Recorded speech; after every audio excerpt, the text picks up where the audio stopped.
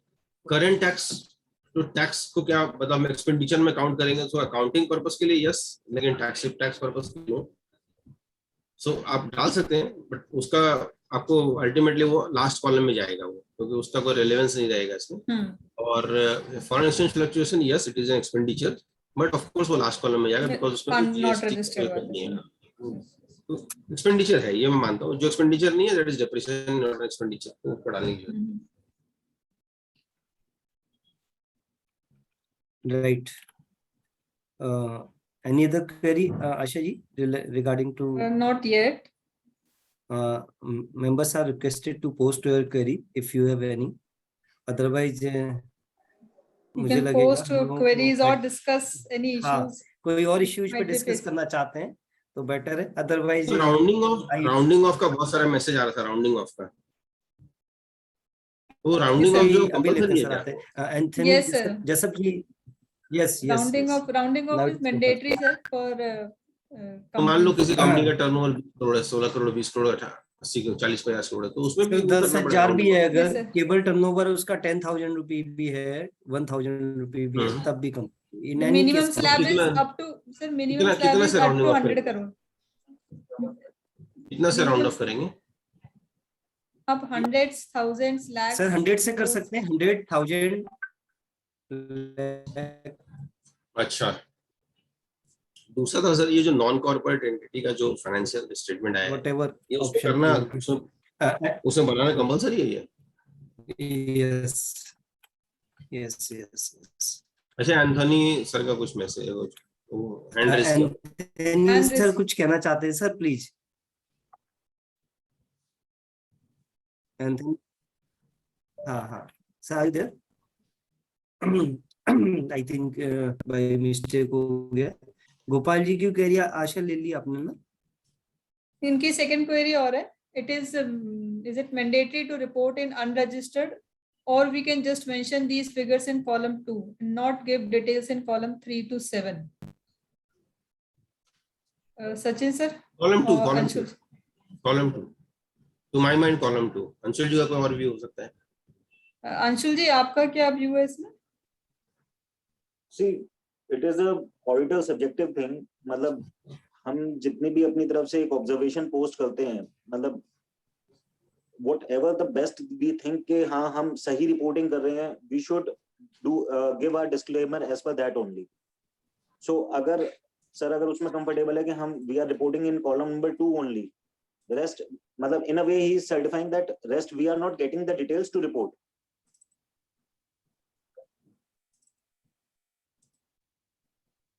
So I think it can be worked out like that. Hello. Hello, ma'am. Gopal this side. हाँ, yes Gopal ji. My query is that कि it is sir ने अभी अंशुल जी ने जो बोला कि we are not certifying. Actually, these are not the part of GST. Whatever it is that like foreign exchange fluctuation, current tax, depreciation. So we are not purchasing it from unregistered dealer. Salary also, because these are not part of GST at all. So that's why I am asking कि we can put these figures in column number 2 and keep blank 3 to 7 as the same is suggested by the guidance note of ICI also. Is it correct view or not? Just want to know. Sir जो guidance note है, guidance note कहता है कि जो भी आप expenditures वहां पे डिस्क्लोज कर रहे हैं वो आपका column number 6 and column number 7 this should be equal to column number 2, because column number 2 का बाइफर्केशन है आगे आपके कॉलम नंबर 3, 4, 5, 6, 7 में.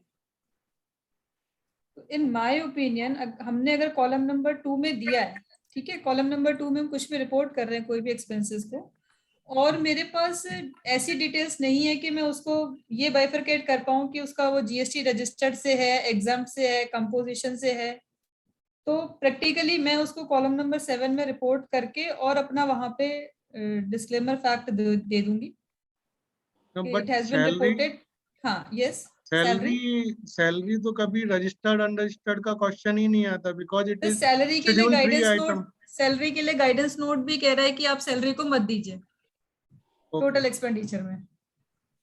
नो, गाइडेंस नोट एक्सपेंडिचर बोल रहा है, वो एक्सपेंडिचर में देने को बोल रहा है, but they are saying not to report in column 3 to 7. इस सैलरी तो आई थिंक सेपरेटली उन्होंने एक्सक्लूड कर दिया है कि शेड्यूल 3 का जो एक्सपेंडिचर है that will not be counted. Okay, Hmm. Thanks. Ji.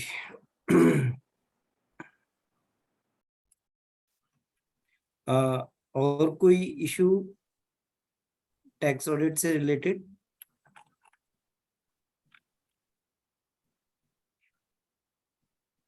Sumit sir, ये अपना ESI PF के रिगार्डिंग में कोई अपना वो हो तो एग्जैक्टली क्वेरी क्या है सर आपकी इसमें? Employee sir, employee contribution ESI PF पर जो अपना इनकम में पार्ट पे नहीं करते हैं, तो टैक्स ऑडिट में कैसे रिपोर्ट कर सकते हैं?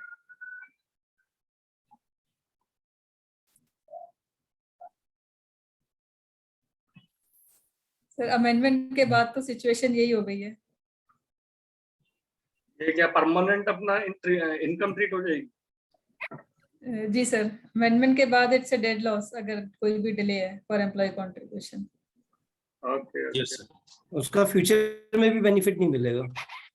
फ्यूचर में कोई बेनिफिट नहीं है जो हम इनकम टैक्स रिटर्न फाइल करने के बाद से पहले पे कर देते थे ड्यू डेट से. यस, जो पहले काफी Yes. मिल रहा था लोगों को. ये तो बड़े हो आगे. गए, ये तो सभी के लिए लॉसेज है. ये सर ये ह्यूज सबके लॉसेस लिए है सर, और सबके लिए. बहुत प्रॉब्लमेटिक जोन बन गया अब ये. कोई रिप्रेजेंटेशन नहीं है अभी तक हमारी इंडस्ट्री की तरफ से, किसी की तरफ से. Not in my knowledge. नहीं सर, I think नहीं. सचिन सर, आपकी नॉलेज में अगर कुछ आया हो ऐसा? अंशुल जी. बिजनेस बड़े कॉर्पोरेट से तो ऐसे तो नहीं रहेंगे ना, तो I think this should different. ये स्मॉल MSME के लिए नहीं है, सभी के लिए है. ये sir 100% agree with you, but as of now this is a problematic zone. अगर डिले है तो that's a loss. Okay, thank you. Right. एक छोटी सी क्वेरी मेरी थी. जी. जी. बेसिकली जो इन्वेस्टर्स स्टॉक मार्केट में इन्वेस्ट करते हैं, अब जो मार्जिन मनी पे ट्रेड करते हैं और जिसके ऊपर जब हम मार्जिन यूटिलाइज करते हैं तो कहीं ना कहीं ब्रोकर जो होता है या सब ब्रोकर जो है वो इंटरेस्ट चार्ज करता है आपसे जितने भी दिन आप मार्जिन पे फंड्स होल्ड करते हो. मतलब स्टॉक आप मार्जिन पे जब होल्ड करते हो तो मान लो 7 दिन या फिर 10 दिन जितने का भी क्रेडिट ब्रोकर देता है उसके ऊपर इंटरेस्ट चार्ज करता है. So can anyone as investor claim that interest as an expense in the capital gains?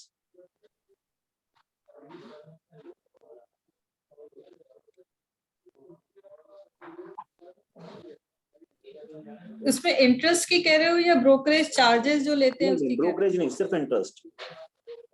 Penal interest जो चार्ज होता है, आपने जैसे ब्रोकर के फंड यूज करे for keeping the stock live for से 7 days, 10 days, 15 days, whatever the criteria is of broker.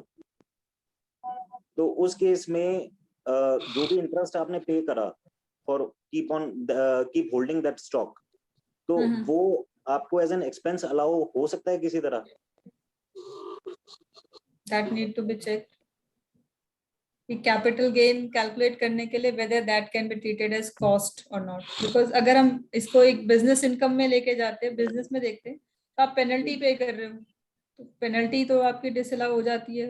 नहीं. अगर मैं नॉर्मल बिजनेस की बात करूं, मान लीजिए मैंने अपने किसी वेंडर से कोई सामान खरीदा एट से 7 days credit and I made a payment after से 20 days. So वो वेंडर भी मेरे से 13 दिन का इंटरेस्ट चार्ज करता है and that interest is compensatory nature, that will be allowed. हाँ, वो मेरी अपना बोरोइंग कॉस्ट में काउंट होता है, ना ही मेरे लिए वो पेनल्टी है. तो it's a normal business trade. So similarly अगर मैं मान लीजिए ये स्टॉक्स खरीदने के लिए अगर मैं बाहर से पैसा लेके आता इंटरेस्ट पे और फिर ब्रोकर के पास रखता और उससे बाइंग सेलिंग करता, वो एक सेपरेट सिचुएशन हो जाती। यहाँ पे मैं ब्रोकर से ही पैसा ले रहा हूँ उधार, उसी को इंटरेस्ट दे रहा हूँ, like the example I gave you of normal trade, और उसके ऊपर मैं जो इंटरेस्ट दे रहा हूँ, so collectively it's my holding cost, what I understand. So shall it be added to the cost of the particular stock, or matlab what to my understanding it cannot be anyhow claimed as transfer expense, which has been provided as a calculation basis in the computation of capital gains. नहीं देखो, एक point पे लग रहा है कि ये हो सकता है, but this point need to be check. Sachin sir, अगर आप हैं तो आप अपने व्यूज भी शेयर कीजिए इस पॉइंट पे। यस मैम, हाँ। एक बार थोड़ा सा क्वेश्चन में समझ नहीं पाया, इसलिए मैं हाँ। बोला नहीं। अंशुल जी एक बार रिपीट करेंगे प्लीज। सर क्वेश्चन सिंपल है, मतलब मैं जस्ट एक बार रीएलैबोरेट कर देता हूँ। इसमें क्या है कि अब जैसे हम सबके डीमैट चल रहे होंगे, डीमैट में हमने कुछ स्टॉक मार्जिन पे खरीदा, ठीक है। अब वो मार्जिन पे जितना भी टाइम मैं होल्ड करूंगा, ब्रोकर मेरे से उसका इंटरेस्ट चार्ज करेगा, ठीक है। तो और वो ऑटोमेटिकली मेरे अकाउंट से डेबिट भी हो जाएगा, जो कि मेरे लेजर में रिफ्लेक्ट करेगा, मेरे पीएनएल समरी में और या कैपिटल गेन समरी में रिफ्लेक्ट नहीं करेगा, मेरे लेजर में रिफ्लेक्ट करेगा। So can I claim that interest paid for holding the script for a period of से 10 days or 15 days as an expense in my capital gains?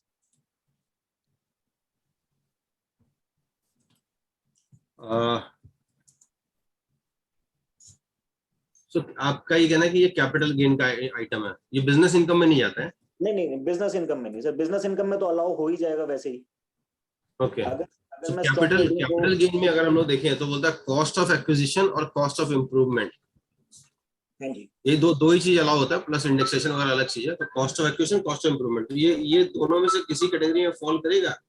I don't think कि cost of improvement में ये fall करेगा। नहीं sir. लेकिन any expenditure which is incurred for the purpose of acquiring such shares or holding such shares, of course उसका भी मिलना चाहिए, but I'm not sure sir, sorry, देखना पड़ेगा। Right sir.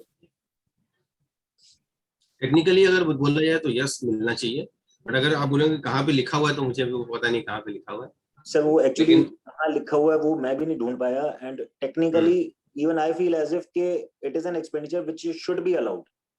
हाँ, वही मैं कह रहा हूँ, वो मिलना चाहिए क्योंकि आपका कॉस्ट ऑफ इम्प्रूवमेंट तो है ही।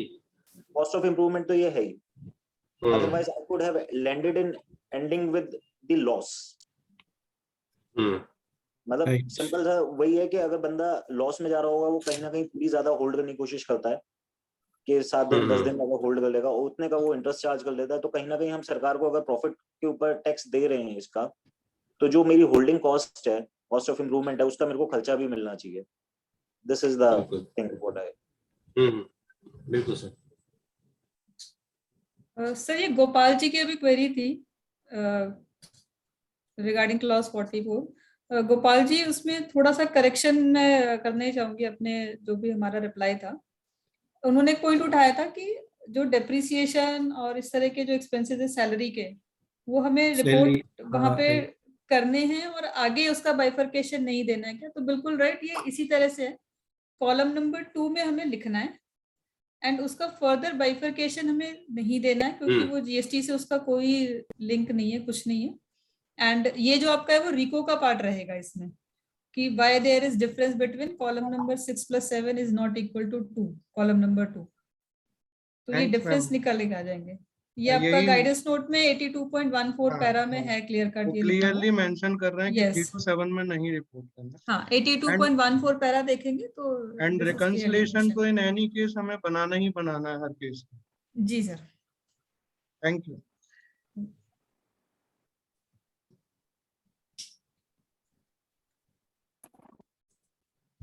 एंथनी सर नमस्कार एंड थैंक यू। आप भी हमारे ऑडिट हेल्प डेस्क ग्रुप पे काफी एक्टिव हैं और बहुत सारी क्वेरीज का आंसर कर रहे हैं। सबसे पहले तो मैं आशीष सुमित जी, मैं अपनी क्वेरी जरा मैं अपना एक जी please sir over to you भाई, और वक्त है तो फिर बोल लें, कोई दिक्कत नहीं। Sir over to you please. Okay, thank you. तो सबसे पहले तो मैं आशा जी और सुमित जी को कांग्रेचुलेट करूंगा कि वो एफर्ट कर रहे हैं अपने प्रोफेशन के लिए और सबको बहुत हेल्प कर रहे हैं। मैं sir it's a team work. नहीं, दिस इज टीम वर्क। हमारी शुभकामनाएं, हमारी दुआएं और आशीर्वाद हमेशा आपके साथ है। आप अच्छा काम कर रहे हैं। हम चाहते हैं कि और भी प्रोफेशनल वर्क ब्रदर्स जितने भी Everyone putting हैं सारे efforts. जुड़े हैं और एक दूसरे की हेल्प करते जाएं। Thank you. अब बात यह है, हमारे टैक्स ऑडिट में जो ह्यू एंड क्राई बहुत ज्यादा मच रहा है, मुझे समझ नहीं आया इसका रीजन क्या है। Thank you. पिछले 2 महीने से मैं देख रहा हूँ इतने सेमिनार और इतने ये हैं, आज भी ये पूछ रहे हैं कि क्लॉज 44 में क्या भरना है। सर ये कब नोटिफाई हुआ था? और इनडायरेक्टली ये नोटिफाई हो चुका है कब? 3 इयर्स बैक। और पिछले 3 साल से GSTR 9 और 9C के रिकंसिलेशन हम बनाते आ रहे हैं, और जिसमें हर साल वो भी एक्सटेंड करते जा रहे हैं। 9C में एक कॉलम दिए हुए हैं जिसमें सारे एक्सपेंडिचर वो भरवाते हैं, और वो एक स्टेप आगे है हमसे। वो वहां पे टैक्स और क्रेडिट का भी रिकंसिलेशन कराते हैं, किस पे क्रेडिट लिया और किस पे नहीं लिया, और क्रेडिट अमाउंट भी लिखवाते हैं। तो ऐसे डरने की क्या बात है और ऐसी क्या आफत आ गई है कि हम घबरा रहे हैं? दिस शोज, बुरा मत मानिएगा, मेरे बड़े भाई भी बैठे हैं, छोटे भाई भी हैं, बहनें भी हैं, और ऐसे प्रोफेशनल बॉडी हम लोगों को ऐसे घबराना नहीं चाहिए। हम अपने क्लाइंट के साथ मिलके थोड़ी सी मेहनत करनी पड़ेगी। अकाउंटिंग सिस्टम ऐसा डेवलप करा दीजिए कि आपको इन्फॉर्मेशन एडवांस में ज्यादा से ज्यादा मिले। रिपोर्ट क्या करना है वो आपके हाथ में है, बट इंफॉर्मेशन इतनी बनी हो, वर्किंग इतनी करी हुई हो कि जो इन्फॉर्मेशन चाहिए वो मिल जाए। तो क्लॉज 44 बड़े सिंपल सा कह रहा है कि आप अपने प्रॉफिट लॉस अकाउंट को रिकंसाइल कर दीजिए GST के अकाउंट से। कौन सा टैक्सेबल है, कौन सा नॉन टैक्सेबल है, और टैक्सेबल है तो रजिस्टर्ड डीलर से क्या है, अनरजिस्टर्ड से किससे, कंपोजिशन से किससे, या एग्जम्प्टेड। और अगर नहीं है तो चौथा कॉलम दिया हुआ है, बट वो है अनरजिस्टर्ड डीलर। मैं ये कहूंगा कि जो ऑनलाइन पोर्टल पे यूटिलिटीज दी हुई है वो रिपोर्ट तो आप बनाइए, लेकिन अपने यहाँ पे वर्ड या एक्सेल में एक एडिशनल एनेक्चर बना के रखिए कि जो वहाँ उन कॉलम में रिपोर्ट नहीं हो पा रहा है, एडिशनल कॉलम फिजिकली बना के स्टैंप लगा के रिपोर्ट क्लाइंट को दीजिए। हमारे में से कोई भी क्लाइंट को रिपोर्ट मेरे ख्याल से देते नहीं होंगे तमीज से। हम कहते हैं ऑडिटर है, हम ऑडिटर रिपोर्ट नहीं देते कि साइट से डाउनलोड कर लो जी, हमने तो डिजिटली साइन कर दिए। क्यों भाई, स्टैंप लगा के प्रॉपर साइन दीजिए ना, लेटर हेड पे लगा के। अगर मैं बुरा कुछ गलत कह रहा हूँ तो बुरा मेरे सामने बोल दीजिए। ठीक है, ठीक बात मैं आगे नहीं कर रहा हूँ, मैं इससे नाराज हूँ क्योंकि पिछले 2 महीने से मैं देख रहा हूँ कि लोग इतने परेशान हो रहे हैं। पहली बात तो लॉ पढ़ना नहीं चाहते, या तो सुमित जी गाइड करते हैं या क्वेरी डाल दो व्हाट्सएप में, और मतलब हम क्या प्रोफेशनल बॉडी है या व्हाट्सएप बॉडी है?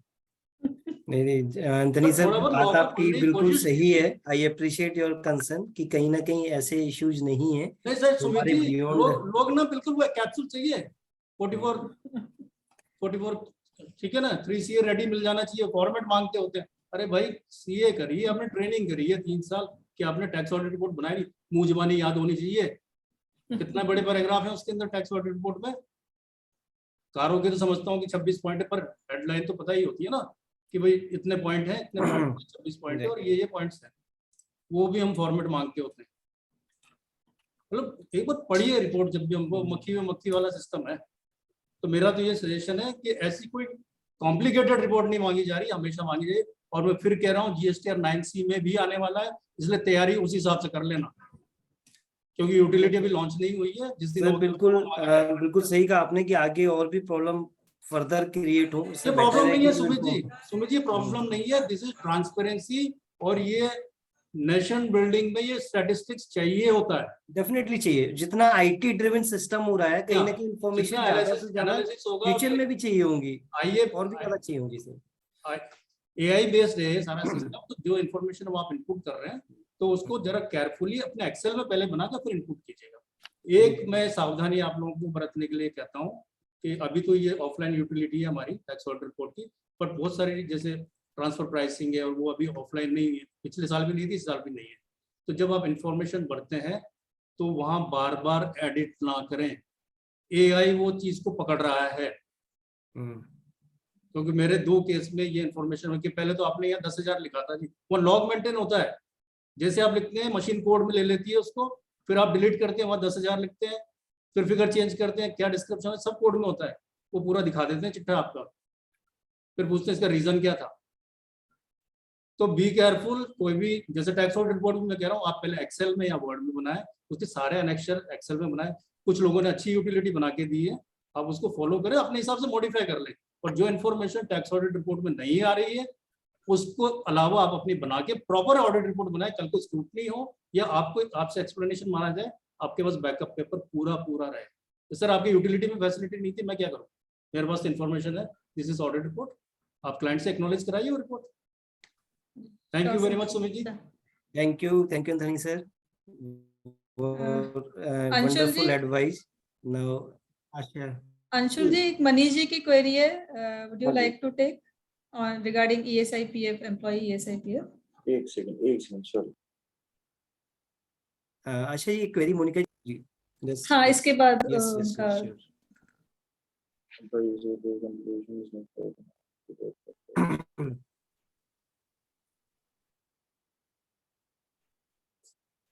आई थिंक ये क्वेरी आपने पहले भी डिस्कस करी थी, ESI PF Yes. का contribution before filing of return paid कर दिया है, so how to report the same in tax audit report.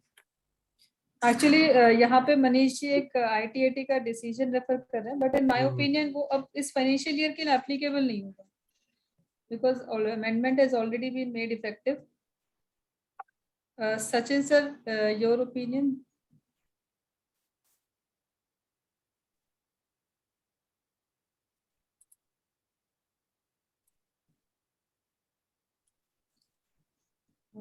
Voice I think mute है सचिन जी, आपका म्यूट है। सॉरी क्वेश्चन में समझ नहीं पाया मैम, बताइए। सर इनका मनीष जी की क्वेरी है, employ ESI PF contribution is not paid on due date but paid on or before the due date of ITR filing, so how to report the same in tax audit report, whether the same will be treated as income permanently or would be allowed once paid. Please check ITAT decision April 22. Now before paid ITR this is allowed, please check ITAT decision Delhi. Okay, so tax audit report में हमें सिर्फ ये डालना होता है कि आपका detail क्या है, जो फैक्ट फिगर है वो डालना होता है, कब आप कितना डिडक्ट किया, कब पेमेंट ड्यू डेट क्या था, कब पेमेंट किया, that's all. On that to only relation to employee contribution, तो एम्प्लॉयर कंट्रीब्यूशन के किसी पूछते, जो 43B है वो एम्प्लॉयर कंट्रीब्यूशन की बात करता है, और जो 36 वाला प्रोविजन है उसमें उन्होंने ये बोला हुआ है कि अगर एम्प्लॉय का कंट्रीब्यूशन आप डिले डिपॉजिट करते हो, ड्यू डेट के बाद करते हो, डिसअलाउ हो जाएगा। ये प्रोविजन पहले से भी था, लेकिन कोर्ट ने इसको इंटरप्रेट ऐसे किया था कि अगर आप रिटर्न फाइलिंग डेट तक भी पेमेंट कर देते हो तो अलाउ होगा। सब्सिक्वेंटली इन्होंने अमेंड कर दिया लॉ में जाके, और उन्होंने ये बोला कि आपको, और वो अमेंड करके वो एक्सप्लेनेटरी दिया है, क्लैरिफिकेटरी है वो, कि हम आपको क्लैरिफाई कर रहे हैं कि ये इसका पोजीशन यही था पहले से। इसलिए आज के डेट में अगर देखा जाए तो ये वही, अगर आपने एम्प्लॉय कॉन्ट्रीब्यूशन लेट डिपॉजिट किया तो वो डिसअलाउ हो जाएगा, लेकिन टैक्स ऑडिट रिपोर्ट में हमें कुछ डिसअलाउ नहीं करना है, हमें सिर्फ फैक्ट डालना है। एंड बेसिकली थिंग इज कि जैसे ये फैक्ट डालते हैं तो CPC से प्रोसेसिंग वो ऐड होकर के ही आती है। वो डिले है ना आपका, अगर डिले है तो सिस्टम कैच हाँ, कर लेगा, डिले का वो वहां से ऐड ऑन करके ही आता वो है। डिसअलाउ करके आपको भेज देगा कि आपका हाँ, डिसअलाउ हो रहा है। अगर आपका कोई और रीजन है, रीजनेबल कॉज है, तो आप एक्सप्लेन कर, आप उसको फिर अपील में जाके आप फाइट कर सकते हैं। 15 अगस्त छुट्टी का दिन है, तो आपने 16 अगस्त को पेमेंट किया, तो 15 अगस्त सर इन दैट केस जैसे 15th August is a national holiday, तो auditor should write due date as 15th August और 16th August, next working day, 16th August, right? Next working day जो भी हो, ये संडेज के लिए भी फॉलो होगा या सिर्फ संडे के नेशनल लिए भी हॉलिडे? होता है, संडे के लिए भी होता है।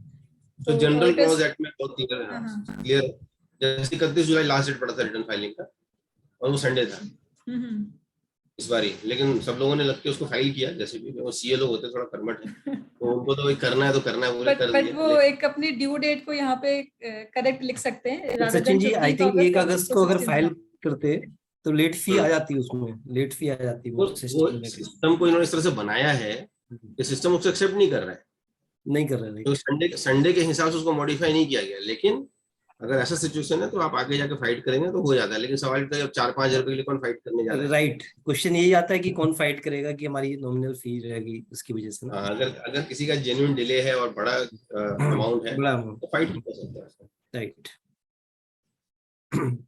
Yes Monica ji, you can ask. Yeah, good evening, sir. Good evening. My query is, if the holding company is not a public company or listed, but Caro is applicable on the holding company. Whether Caro applicable on subsidiary also compulsory or not?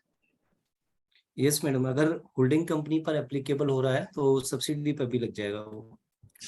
If there is a holding subsidiary relationship, then Caro shall apply. But I think if we read the section, it's saying a holding of public holding and हाँ, public company है. company. अगर public company नहीं है तो नहीं होगा. हाँ, public company is not a public You mean company. to say आप कहना चाहते हो कि प्राइवेट कंपनी है दोनों, जो होल्डिंग हाँ, और yes. सब्सिडरी है, Yes, yes. तो उस पर नहीं होगा. होल्डिंग उस पे पर नहीं एप्लीकेबल है कारो, तो सब्सिडरी पे एप्लीकेबल नहीं होगा ना? नहीं होगा, सेपरेटली चेक किया जाएगा. ठीक, थैंक यू. अगर वो लिमिटेड कंपनी होती तो दोनों पर Then लग it's जाता. compulsory. Then it's mandatory. Then it is compulsory, right? Right. Thank you. Thank you. Thank you.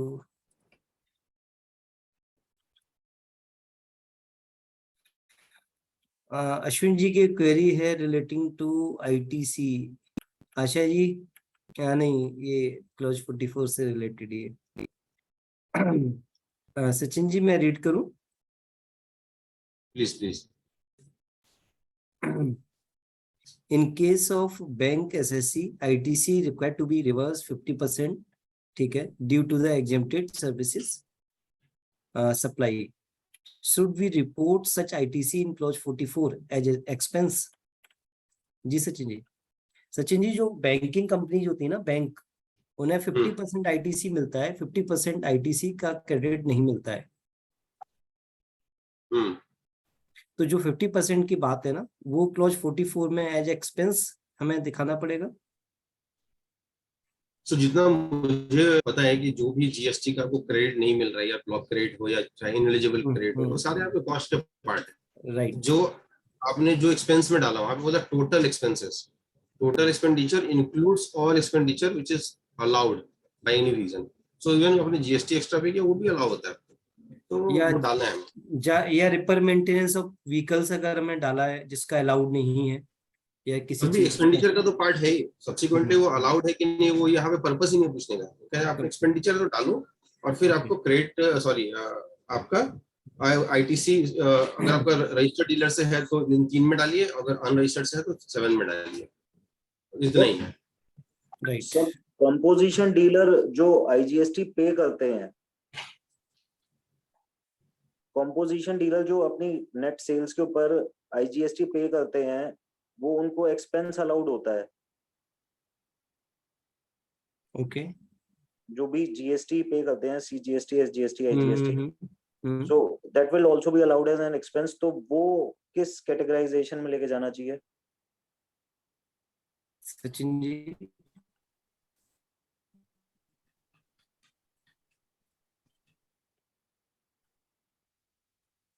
Anshul ji एक बार रिपीट करेंगे प्लीज, मैं सुन नहीं जितने पाई. भी कंपोजिशन डीलर्स होते हैं, जितने भी कंपोजिशन डीलर्स होते हैं, वो अपनी नेट सेल्स पे मतलब 1% और जो भी एप्लीकेबल रेट है वो जमा कराते हैं टैक्स.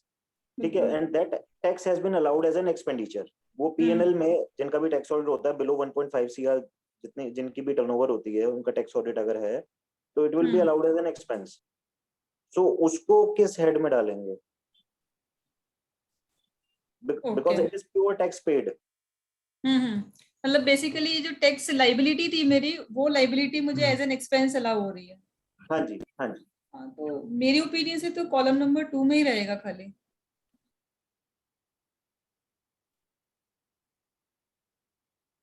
मतलब टोटल अमाउंट ऑफ एक्सपेंडिचर में.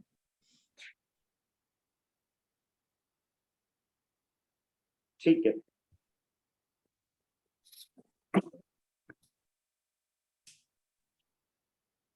राइट. आशा जी, कोई और क्वेरी? नॉट कोई और पॉइंट? अश्विन जी की तो टेकअप कर ली थी. हाँ, अश्विन जी की टेकअप. जी नमस्कार. Any other? मोहित जी नमस्कार जी. सुमित जी, एक मेरी क्वेरी थी. अप्रैल के अंदर मेरा एक एक्सपेंस था जिसका मैंने जीएसटी का इनवॉइस लिया था. दिसंबर के अंदर डिपार्टमेंट ने वो मेरा बोगस इनवॉइस प्रूव कर दिया और मेरे को अपना क्रेडिट रिवर्सल करना पड़ गया। और इस बार की मेरी टैक्स ऑडिट के अंदर मेरे को वो क्लॉज 44 के अंदर एज अ जीएसटी के क्रेडिट इनवॉइस में रिफ्लेक्ट करना पड़ेगा या मेरे को वो एक्सपेंस भी डिसअलाउड करना पड़ेगा as per income tax act, क्योंकि मेरा जीएसटी के अंदर उन्होंने मेरा बोगस इनवॉइस प्रूव करके मेरा क्रेडिट रिवर्सल कर दिया था।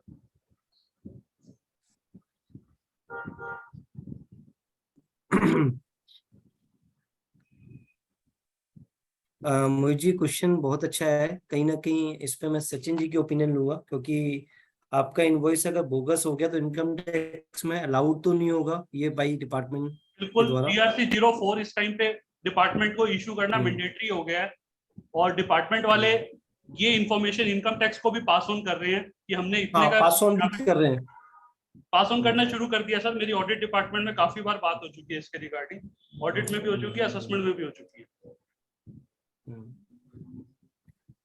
तो सर, सर अगर आपका पॉइंट बिल्कुल वैलिड है और जो मैं समझ पा रहा हूँ कि अगर कोई ट्रांजैक्शन इस रीजन से आपका कंसिडर नहीं किया जा रहा है बिकॉज वो फेक इनवॉइस का इशू है या जो भी हो, खाली ये चेक करना है कि हमें जो यहाँ पे पूछा गया है इनकम टैक्स पर्पस के लिए, अगर यहाँ पे पूछा गया मेरा एक्सपेंडिचर कितना है तो मैं उसी पे स्ट्रिक्ट करूं या उसके आगे जाके ये देखो कि दूसरे एक्ट में अलाउ हो रहा है तो यहाँ पे उसका क्या इम्पैक्ट आएगा।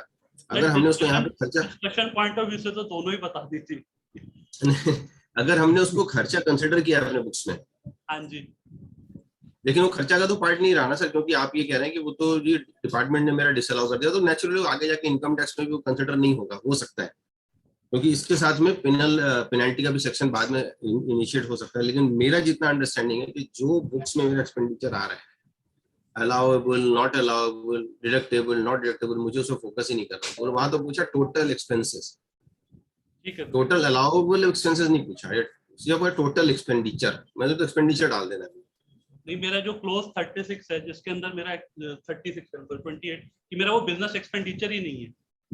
मेरा अगर डिपार्टमेंट ये मेरा अगर मुझे अगर ये व्यू लेना है ये मेरा बिजनेस एक्सपेंडिचर है या नहीं है, उस केस में मेरे को वो भी डिसअलाउड करना पड़ेगा। अगर आपका वो बिजनेस एक्सपेंडिचर नहीं है और आपने उसको बुक्स, तो फिर आप उसको बुक्स में एक्सपेंडिचर में काउंट कर रहे हैं या नहीं कर रहे हैं? सर इशू ये प्रैक्टिकल इशू ही है मेरे साथ। तो हुआ क्या, मैंने पेमेंट भी कर रखी है, मैंने सब कुछ प्रूव कर दिया डिपार्टमेंट वालों को, but department is not understanding कि भैया हाँ ये आपने एक्चुअल में अमाउंट पे किया था या नहीं किया था। इस चक्कर में उन्होंने मेरा जीएसटी क्रेडिट मेरे को रिवर्सल करवा दिया। मैंने उसके अगेंस्ट DRC 03 भी फाइल कर दिया, सब कुछ मैंने रिवर्सल करा के और विद इंटरेस्ट मैंने वो जमा भी करा दिया गवर्नमेंट को। अब DRC 04 के अंदर जब वो डिपार्टमेंट को या मेरे को इशू करेंगे तो वो इनकम टैक्स को इंटीमेट जब करेंगे, इन दैट केस मेरे को ये इन्फॉर्मेशन अगर ऑडिट रिपोर्ट के अंदर डालनी चाहिए या नहीं डालनी चाहिए? नहीं, मेरे ख्याल से तो सर नहीं डालनी चाहिए। जो एक्सपेंडिचर है मेरा, मेरे हिसाब से वो मेरा एक्सपेंडिचर है, मैंने पूरा एक्सपेंडिचर क्लेम करना है और डालना है वहाँ पे। मैं तो आपका कोई अलाउ, डिसअलाउ, क्लेम, अनक्लेम कुछ नहीं है।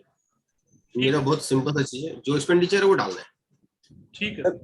क्लॉज 44 के हिसाब से तो आपको इसमें डालना है, बट बाकी टैक्स ऑडिट में जहां पे भी आप रिपोर्ट करना चाहें कि it is a particular expense which is not allowable, तो वो आप रिपोर्ट कर सकते हैं कि whether you want to declare it as a personal expense or you want to declare it as an illegal expense. So sir अभी वो एक सेपरेट चैप्टर है। Because 44 क्लॉज 44 स्पेसिफिकली, मतलब what to my understanding it states about the amounts debited to P&L. Agree sir. तो अगर आपके P&L में debited है और उसके बाद अगर आपने डिसअलाउ करा है, that's a separate chapter, but अगर P&L में डेबिटेड है तो it should be reported. Okay sir. कि सेम चीज आप देखिए, मतलब बोगस नहीं है बट आपके जैसे TDS आपने नहीं किया, वहां 30% डिसअलाउ हो जाता है। तो ऐसा नहीं है कि आप वहां से जो कॉलम नंबर 2 में दिखाएंगे तो आप 30% लेस करके एक्सपेंसेस को दिखाएंगे। आपने पूरा दिखाना है जितना P&L में आप डेबिट करके चल रहे हैं। और इस बोगस परचेज वाले के लिए एक चीज आप ये भी देख सकते हैं एज एन ऑडिटर कि आपको क्या लग रहा है कि सारी डॉक्यूमेंटेशन और फैक्ट्स चेक करके कि whether it was actually a bogus और जस्ट डिपार्टमेंट ने फोर्सफुली उसको बोगस ट्रीट करके आपसे आईटी से रिवर्सल कराया? नहीं मैम, सॉरी हाँ सर, मैं यहाँ हाँ पे सर, ऐड करना चाहूंगा। हाँ सर। आप एज ए ऑडिटर, Anyway, आप एज ए ऑडिटर आप इनवॉइस का जेन्युइनिटी और इनजेन्युइनिटी के ऊपर कमेंट आई डाउट, क्योंकि अगर वो आप एक डिफरेंट लेवल पे चले गए, फिर मेरा काम यहाँ पे क्या है, जो भी एक्सपेंडिचर में दिखाया गया, whether it is in the nature of business और for the purpose of business और नॉट, बिजनेस एक्सपेंडिचर है या नहीं है, मेरा जो पेरिफेरी है मेरा उसके अंदर है कि नहीं है। अगर अपेरेंटली आपको लग रहा है कि ये तो बिल फेक है, तो आप क्लाइंट से डिस्कस कर लो। बट अगर आप उसको कमेंट डाल रहे हो तो थोड़ा मतलब रिस्की पोजीशन में क्लाइंट को डाल रहे हो, और उसके ऊपर पेनल्टी का भी इशू आएगा। तो लेकिन अगर ऐसा लगता है कि आप उसके कारण कहीं फंसने वाले हो, हाँ, तो फिर आप नेचुरली ये फ्लैग रेज कर सकते हो। लेकिन अदरवाइज ना, क्योंकि बिल का मतलब genuinity of invoice department challenge कर दे, बात अलग है। अगर आपने अपने आप एमआरएल के अंदर ही मेंशन करा लेना जो इनवॉइसेस आपने दिया वो जेन्युइन इनवॉइसेस है। हाँ अब जैसे एक इसमें फर्दर एक क्वेरी बन जाती है कि एक उसकी परचेज थी, मेजर परचेज है, डिपार्टमेंट जीएसटी डिपार्टमेंट कहता है वो बोगस है, उसने आईटी से रिवर्स करा लिया। अब मुझे मेरा क्लाइंट कह रहा है कि ये बोगस नहीं है, ये सारा करेक्ट है, ये सारे डॉक्यूमेंट्स हैं, इसका मैं यूसेज दिखा सकता हूँ आपको स्टॉक का कि ये आइटम मैंने बनाया, ये सेल किया। अब मैं उसको क्या बैलेंस शीट से अगर मैं बोगस कहती हूँ एज एन ऑडिटर, तो मुझे उसको ऑब्वियसली मैं उसको डिसअलाउ करूंगी, ठीक है। तो उस केस में एज एन ऑडिटर मुझे क्या स्टेप्स लेके चलने हैं? मुझे कहीं तो डिस्क्लेम करनी पड़ेंगी, वो चीजें डिस्क्लोज करनी पड़ेगी कि मैंने इसको नहीं, क्या जो ट्रीट अभी किया है। अंशुल सर ने जो बताया कि आप उसको ये तो जरूर बता दो कि ये इतना इनवॉइस है, इतने अमाउंट का इनवॉइस उसको डिपार्टमेंट ने इनजेन्युइन डिक्लेयर किया। लेकिन आप अपने कमेंट में, अगर अपने रिपोर्ट में कहीं पे उसको ले रहे हैं कि मतलब आप सुओ मोटो डिक्लेयर कर रहे हैं, इतना तो मेरे को देख कर कि इनजेन्युइन है, तो वो थोड़ा गलत है। नहीं, सुमोटो नहीं। राइट। जी पंकज जी। सर मेरा एक क्वेरी है, मैंने कंपनी में फिक्स्ड एसेट सेल किया है। हेलो जी सर। फिक्स्ड एसेट सेल किया है, उसके ऊपर प्रॉफिट हुआ है मेरे को, और कंपनी एक्ट में, इनकम टैक्स एक्ट में ब्लॉक खत्म नहीं हुआ। हाँ जी पंकज जी बोलिए, आवाज आ रही है सबको? हाँ, इनकम टैक्स एक्ट में ब्लॉक खत्म नहीं हुआ, तो वो प्रॉफिट जो है मेरा टैक्सेबल तो नहीं होगा इनकम टैक्स में, लेकिन क्या मेरा मतलब उसको मैं आईटीआर में कहाँ शो करूं? आईटीआर में नहीं समझ आ रहा है कहीं भी कोई क्लोज। हेलो, आईटीआर का एग्जैक्ट कॉलम अगर आप पूछ रहे हैं सर, एग्जैक्ट कॉलम तो if Anshul ji you can एक बार प्लीज रिपीट करेंगे सर क्वेश्चन? इनका क्वेश्चन ये, हाँ yes Pankaj ji. Company act के अंदर फिक्स्ड एसेट सेल किया है, कंपनी के अंदर कंपनी एक्ट में प्रॉफिट हुआ है, इनकम टैक्स एक्ट में ब्लॉक खत्म नहीं हुआ, तो उसमें कुछ भी ट्रीटमेंट नहीं हो रहा, वो प्रॉफिट तो टैक्स फ्री है।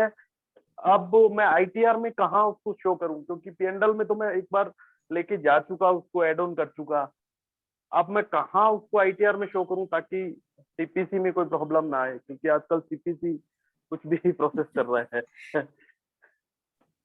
इसका एक तो डेप्रिसिएशन शेड्यूल में आएगा आपका, और ब्लॉक कंटिन्यू रहेगा। जो profit on sale of fixed asset आपने as per company act book किया है वो आपके डिडक्ट हो जाएगा उसमें से, ठीक है। मतलब प्रॉफिट उसमें नहीं काउंट नहीं होगा, टैक्सेबल नहीं होगा वो।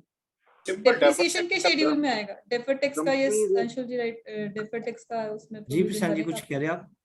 मैं ये बोला था डेफर्ड टैक्स कैलकुलेट करेंगे ना उसको, तो केवल नहीं डेफर्ड टैक्स तो कर लिया सर, लेकिन पीएनएल के अंदर वो चीज आ गई ना अकाउंटिंग में हमारे। वो आप पीएनएल में तो बिलो द लाइन रिपोर्ट करोगे ना बैलेंस शीट में। अच्छा, आप कह रहे हो below the line he report कर दूंगा उसको? हाँ जी। वैसे पंकज जी एक बार आप इसको ग्रुप पे भी डाल दीजिएगा, सो दैट कि इसको देख लेंगे, अगर कोई स्पेसिफिक आईटीआर का कॉलम पता लग जाता है तो सुमित जी मैं आपको इंटीमेट कर रिप्लाई करने की। जी सर। जी Anthony sir please sir please. देखिए पंकज जी, आपकी स्ट्रेट वे क्वेरी ये है कि आपको loss on sale of capital asset हुआ, कोई भी प्रॉफिट सेल करिए, डेप्रिशिएबल प्रॉफिट हुआ, प्रॉफिट सर प्रॉफिट। हाँ कोई बात नहीं, प्रॉफिट हुआ, उसको इनकम टैक्स रिटर्न में कहाँ पे दिखाना है? रिटर्न में दो पार्ट है, एक तो आपको फाइनेंशियल्स देना है जहाँ पे profit and loss account, balance sheet और एप्रोप्रिएशन देना है। दूसरा हाँ जी, है कंप्यूटेशन ऑफ इनकम। ठीक है सर। ठीक है, जब हम कंप्यूटेशन बनाते हैं तो एज पर कंपनीज एक्ट जो भी प्रॉफिट हुआ उसको ऐड बैक करते हैं। तो बिजनेस है। एक्ट के अंदर वहाँ ऐड कीजिए और वहाँ सेलेक्ट कीजिए प्रॉफिट, और वहाँ सेपरेट आइटम है वहाँ ऐड कीजिए।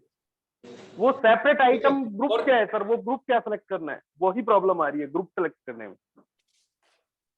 एक सेकंड, आप एक मुझे, चलो मैं आपको वो भी मैं बता देता हूँ, अभी एक डिस्कशन में बीच में बता दूंगा मैं आपको, पर इस चीज को समझ लीजिए। एक तो वो चीज हो गई।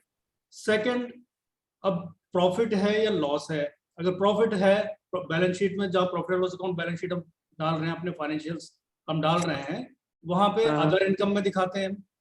हाँ जी, हाँ जी। अगर प्रॉफिट है तो अदर इनकम में दिखाएंगे, और लॉस है तो अदर एक्सपेंडिचर में दिखाएंगे।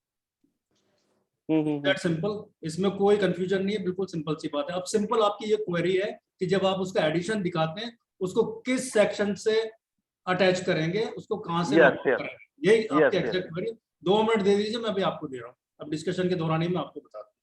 ओके, इससे पहले हमारे भाई मोहित जी की क्वेरी थी।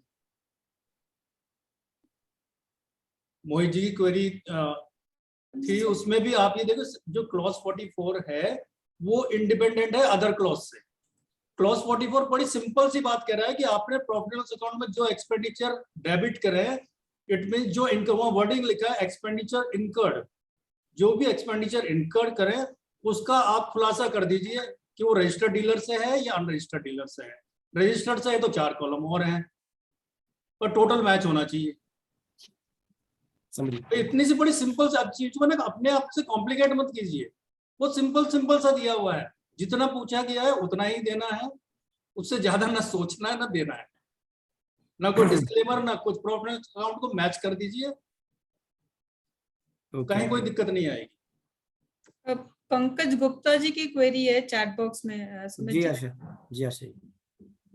He is having 2 queries with respect to proviso to 44AB clause A, where cash receipts and payments are within the limit of 5%. First query is Anshul ji, are you there? Yes sir. Ji, Now ji, just join back. हाँ, अच्छा। first query is suppose if assessee other than individual HUF turnover falls under slab between 1 crore to 10 crore and cash receipts and payments are within the limit of 5%, then can we still do the tax audit under 44AB? Okay, compulsory की बात कर रहे हैं कि अगर हमारी इसमें fall करते हैं तो क्या हम कर नहीं, सकते मतलब हैं? within the limit है उनका cash transaction, but still can he do the audit? मतलब audit applicable नहीं हो रही, but still can he do that?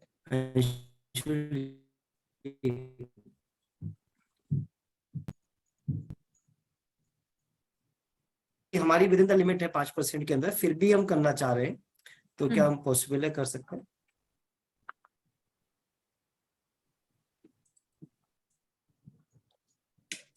कर सकते हैं, बिल्कुल कर सकते हैं।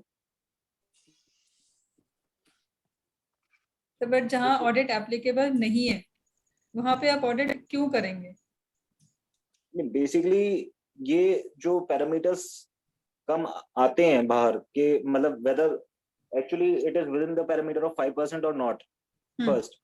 सेकंड, देयर आर, मतलब nowhere it is written that audit is not required, मतलब it is written that in such cases audit may not be applicable.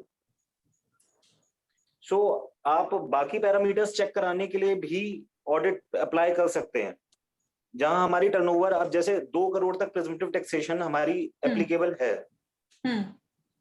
ठीक है। अब यहाँ पे जो पैरामीटर आया है वो 1 से 10 करोड़ का आया है। नहीं, बट अभी इनके केस में मान लेते हैं ना, क्योंकि इनका जो बेसिक पर्पस है क्वेश्चन का वो ये निकल के आ रहा है कि ऑडिट एप्लीकेबल नहीं हो रही because cash transaction within the limit है, तो can you do the audit? Pankaj ji, आप एक बार अनम्यूट करके रीजन बताएंगे क्यों ऑडिट करना चाहते हैं फिर आप? हाँ exactly, this is the main question. Yes. नहीं एक्चुअली मैम ऑडिट का एक्चुअली मेरा इशू ये है कि मैं अभी प्रेजेंटिव वाला तो मैं कहीं अभी बात ही नहीं कर रहा, मैं अभी बात कर रहा हूँ प्राइवेट लिमिटेड एलएलपी, जिसके ऊपर प्रेजेंटिव की जो प्रोविजन है प्राइवेट लिमिटेड कंपनी। बेसिकली क्या है कि मैम लॉ में 44AB में वो जो भी प्रोविजन जो मेंशन है वो शेल से स्टार्ट हो रहा है कंपल्सरी वे में कि इफ यू आर फॉलोइंग या if you are complying this condition then you have to do tax audit or otherwise not. Yes or not? Basically मेरा कंसर्न ये है कि इस बार जो भी क्लोजेस है अपने टैक्स ऑडिट के पैरामीटर में कि आप किस क्लोज में टैक्स ऑडिट कर रहे हो. सपोज दैट अगर मैं यही बात करूं, मेरी एक प्राइवेट लिमिटेड कंपनी है, मेरी 5 करोड़ की उसकी टर्नओवर है और उसमें कोई कैश ट्रांजेक्शन नहीं है, राइट? अब मेरे पास क्लोज कोई भी पिक करना है टैक्स ऑडिट फाइल करते हुए, तो वहां पर तो ये है कि अबव द टर्नओवर 10 करोड़ से ज्यादा जा चुकी है या वो प्रोविजो में फॉल कर रहा है, और 44 AD वाले तो वैसे भी इसमें आएंगे नहीं कहीं भी.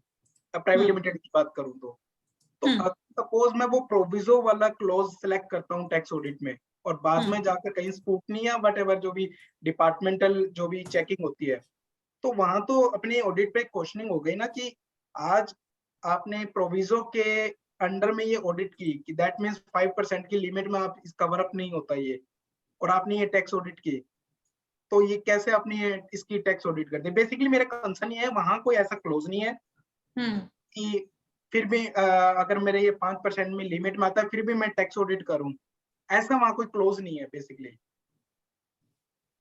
इसमें लिंक क्वेश्चन आ रहे हैं. यस, टू माय अंडरस्टैंडिंग कि हम इसका नहीं कर सकते क्योंकि हमें डालना भी पड़ता है कि विद इन द लिमिट है. एग्जैक्टली. एंड और उसके अकॉर्डिंग चेंज नहीं कर सकते उसके. हाँ जी पंकज जी प्लीज. क्लॉज 8 है इसमें, क्लॉज 8 है, वो कहता है कि आपने कौन से क्लॉज में ऑडिट किया है. Yes yes sir. तो वो क्लॉज आपको सेलेक्ट करना पड़ेगा. अगर आप जो सर बता रहे हैं कि क्या मैं अगर उस कैटेगरी में नहीं फॉल करूं तब भी ऑडिट कर सकता हूं, सो माय आंसर इज नहीं कर सकते. और अगर करते हैं बाय चांस, अगर कोई कहता है मैं कर दूंगा तो क्या होगा? यही तो मेरा सेकंड क्वेश्चन है. कि क्या कॉन्सिक्वेंसेस. डिसिप्लिनरी कमेटी में एक्शन है सर इसके ऊपर. ओके सर वो ऑडिट तो क्वेश्चनेबल हो जाएगी ना डिपार्टमेंट में कि आपकी ये ऑडिट लायबल नहीं थी तो आपने ये वो नल एंड वॉइड तो कहीं ना कहीं हो जाएगी ना ऑडिट तो.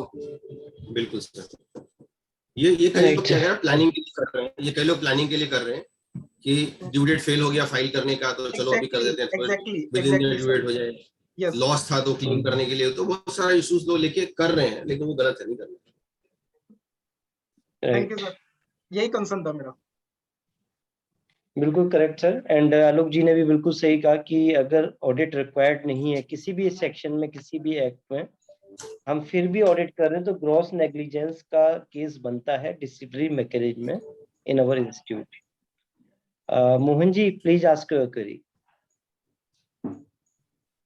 नमस्कार सुमित जी, ऑल पैनलिस्ट को सबको नमस्कार.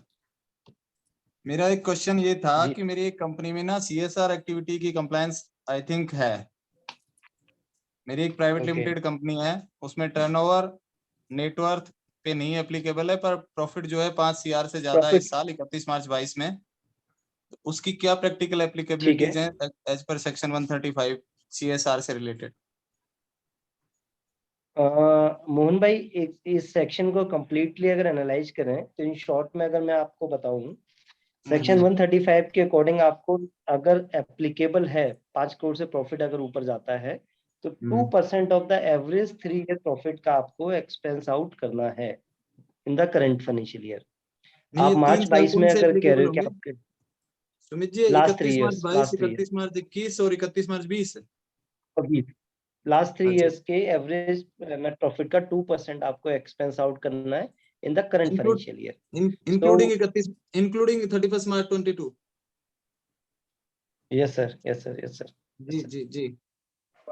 तो इससे रिलेटेड जो रूल्स में अमेंडमेंट आई है कि पहले वॉलंटरी था अब मैंडेटरी है. जो एक्सपेंडिचर बनता है आपका, सपोज 1 करोड़ रुपए आपको खर्च करना है तो 1 करोड़ रुपए आपको करंट ईयर में खर्च करना ही पड़ेगा. अगर नहीं करते हो तो वो शेड्यूल 7 है कंपनी एक्ट का, उसके अकॉर्डिंग फंड में ट्रांसफर आपको करना पड़ेगा. मतलब 31 मार्च अगर कोई ऐसा प्रोजेक्ट है 23 में 31 मार्च 22 में जो प्रोविजन बना वो 31 मार्च 23 तक करना है. जस सर प्रोविजन नहीं बना, जो प्रोविजन बना तो वो हाँ बिल्कुल आ रही है मोहन जी, वो आपको करंट ईयर में एक्सपेंस आउट करना है ना लास्ट ईयर का.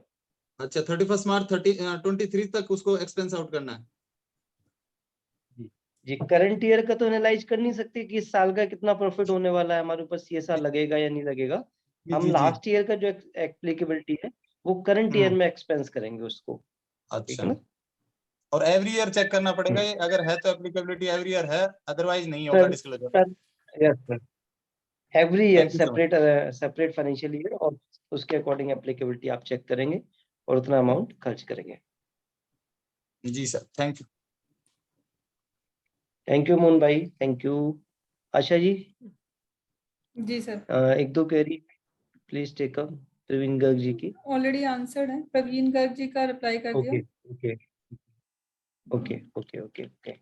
सो हमारा टाइम भी पूरा हो गया है and we are well in time. और सभी की क्वेरी किसी के हैंड रेज हैं, अगर किसी मोनिका जी ने Monica hand raise this किया side, है। Monica.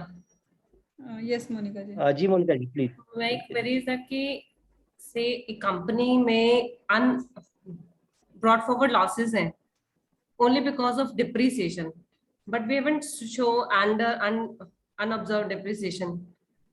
तो मैट की कैलकुलेशन में वो अलग से नहीं ले रहा। तो अगर ITR में लास्ट ईयर में नहीं शो किया तो can we show as unobserved depreciation for MAT calculation? Because अगर वहां पे शो करते हैं तो टैक्स नहीं बनेगा, अदरवाइज टैक्स बन जाएगा। मैट कैलकुलेशन में तो मैम व्हिचएवर इज लोअर लेना होता है एंड इफ हाँ, आपका कोई भी एक एलिमेंट जीरो है then तो वो जीरो हो जाएगा। Zero, but actually it's not zero, but we haven't show under unobserved depreciation last year. Actually it's not zero because the loss is only because of depreciation and amortization. Okay. But we show under carry forward losses only, not bifurcate and under unobserved depreciation. And But this is as per your books or as per IT Act? As per my books. As per my books, the loss is only because of depreciation. But जब ITR में file हुआ, then we show under only brought forward losses. आप अपने books में फिर rectification entry कर सकते हैं, बट चैलेंज रहेगा CPC से। CPC से चैलेंज रहेगा ना, because last year they were saying कि जीरो है, तो आप कैसे लेके जा रहे हो? But again the thing is कि आप कितने फैक्चुअली करेक्ट हो, आप उस पर चलना चाहिए, क्योंकि CPC एक ठीक है, एक अलग है टेक्निकल टीम उनकी जो प्रोसेस करती है, बट दैट डजंट मीन कि हम अपने सिस्टम को ही चेंज कर लें जो गलत है। अगर इस साल का रिटर्न में वो जो पुराना वाला अनऑब्जर्व्ड डेप्रिसिएशन है वो डाल के बाइफरकेट कर दूं दोनों को, तो पॉसिबल है ये? किस तरह से? Say last year तक मेरा accumulated brought forward losses was 3 lakhs. Out of 3 lakhs, 2 lakhs is my unobserved depreciation. तो मैं अभी up till March 22. तो मैं March 22 में पुराना वाला भी ब्रेक करके डाल दूं, तो मेरा लास्ट तो brought forward losses में कम हो जाएगा, unobserved depreciation में इंक्रीज हो जाएगा। इस पे देखिए, आप अपने फैक्चुअल पोजीशन करेक्ट रखते हुए जो रेक्टिफिकेशन कर सकते हैं अपने बुक्स में वो आप कर सकते हैं, बट CPC से अगेन चैलेंज रहेगा ही, आप चैलेंज रहेगा वो उसमें नहीं कह सकते कुछ भी। ठीक है, thank you. Thank you. Karmendra ji की एक क्वेरी थी, already replied, so I think there is no query. हाँ पंकज जी ने। So Asha ji, wonderful discussion in last 1 hour with regard to audit issues which is going on. Before concluding, I request Anthony sir to say anything you want to communicate in short. Sumit ji, उससे पहले मैं पंकज जी की query थी, उन्होंने पूछा था कि ITR में ये कहाँ पे शो करना है, जो भी प्रॉफिट हुआ है, जो अनआंसर्ड थी, कैपिटल एसेट का जो भी प्रॉफिट हुआ उसको कहाँ पे दिखाना है। तो अगर पंकज जी अगर हैं साथ में, तो हाँ जी सर, शेड्यूल BP के अंदर computation of income from business and profession में पॉइंट नंबर A3 है, income slash receipts credited to profit and loss account considered under heads of income chargeable under section 115BF chargeable under section 115BG। वहाँ ये क्योंकि capital asset है तो capital gain में आपको positive में दिखाना है, और अगर लॉस हुआ है तो हमें वहाँ पे नेगेटिव में दिखाना है, क्योंकि ये अदर इनकम, क्योंकि जो भी है इसका प्रॉफिट लॉस होगा वो शॉर्ट टर्म कैपिटल गेन या कैपिटल लॉस होगा। हाँ जी, है ना, एज पर इनकम टैक्स, तो वो कैपिटल गेन हेड से रिलेट करता है। तो हमें कैपिटल गेन हेड से ही उसको कनेक्ट करना है। ठीक है सर। ठीक है, तो अकॉर्डिंगली ए बी सी जो भी वहाँ पे सेक्शन सिलेक्शन में है, आप आई डोंट नो आप ऑफलाइन यूज करते हैं या ऑनलाइन या कोई सॉफ्टवेयर यूज करते हैं, पर आईटीआर में शेड्यूल बीपी के अंदर कैपिटल ए क्लॉज के अंदर सब क्लॉज 3 के अंदर और उसमें बी में कैपिटल गेन में आपको दिखाना है। ठीक है सर।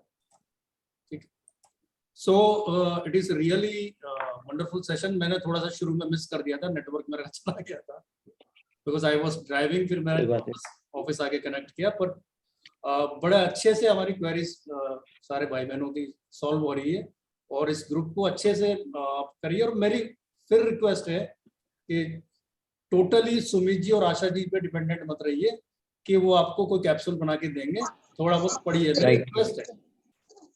ठीक है, अगर मुझे मेरे छोटे भाई भी हैं या बड़े भाई भी हैं, तो जो भी गाइडलाइन है ना समय पर आ जाती है, उसको थोड़ा सा मेहनत, देखो लास्ट में पढ़ेंगे तो 300 पेज 3000 पेज लगेंगे। 1 घंटा सोने की कोशिश करो। Yogita ji please, Yukta ji please unmute yourself. अभी पढ़ने बैठो, आ जाओ।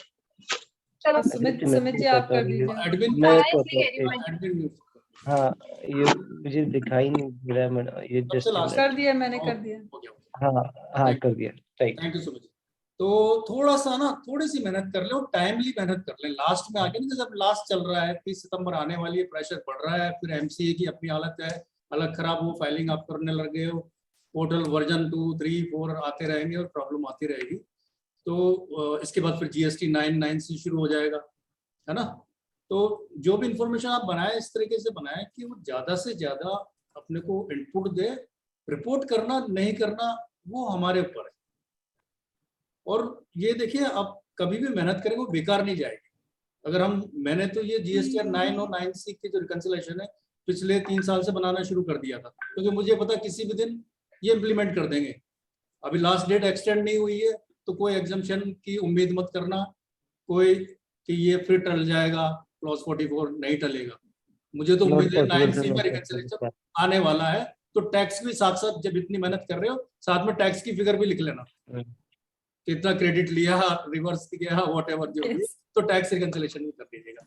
सो with this words I really appreciate your work and thank you very much Sumit ji, Asha ji और पूरी टीम को मेरी तरफ से शुभकामनाएं और हमारी आशीर्वाद और दुआएं, हमारी प्रार्थनाएं आप लोगों के साथ है। ऐसे ही काम करते रहिए, प्रोफेशन को आगे बढ़ाते रहिए। Thank you very much. Thank you Anthony sir, and in last thanks to our all panelists and एक आज से मैं ऑलरेडी एंथनी सर ने बहुत सारी क्वेरी और प्रोफेशन की सेवा पहले भी करते रहे, मैं मोर देन 10 ईयर से सर के साथ जुड़ा हूँ। और आप सभी लोगों का भी, क्योंकि ग्रुप चलता है सबके सहयोग से, जिसमें पैनलिस्ट नहीं सभी लोग अपना भूमिका निभाते हैं, रिप्लाई करते हैं, क्वेश्चन रेज करते हैं, तो इसी तरह एक्टिव पार्टिसिपेशन मिलता रहे। ऑलरेडी 200 मेंबर्स हमारे ऑडिट हेल्प डेस्क ग्रुप में जुड़ चुके हैं और एक्टिवली आशा जी ने, एंथनी सर ने, सचिन जी ने, अंशुल जी ने, सभी लोगों ने रिप्लाई किया एंड इसके लिए एक बार पुनः सबका धन्यवाद। और व्हाट्सएप ग्रुप की मैंने लिंक यहाँ पर शेयर कर दिया है, so that you can post your query and see you again on the next Tuesday 5 p.m. Thank you everyone. Thank you Sachin ji. Thank you. Thank you Anshul. Thank you sir. Thank you so much. Thank you. Thank you everyone.